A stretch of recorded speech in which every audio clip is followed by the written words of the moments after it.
Hey, I'm Mindy Kinnis. This is the Daily Rage. Let's talk about which is the most popular micro to trade.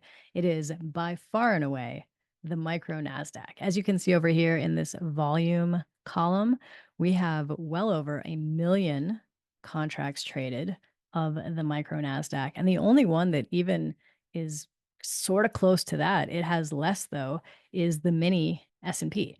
So in terms of micros, this far and away is the winner. Now, unfortunately, today it was kind of weak sauce. Had a really nice couple days to break out of this little consolidation situation that we had going on. Today, ending in just a spinning top. Well, at least as of this recording, there is a little more time in the futures market, but not that much. So, do I expect it to go crazy from here on out? Probably not, but as you guys know, anything can happen. So, if you're interested in learning more about these micros and maybe why this one might be the most popular one to trade, join me tonight at my webinar. I will link you over to the registration page. I'd love to see you there. I'm Mindy Kinnis. Thanks so much for watching.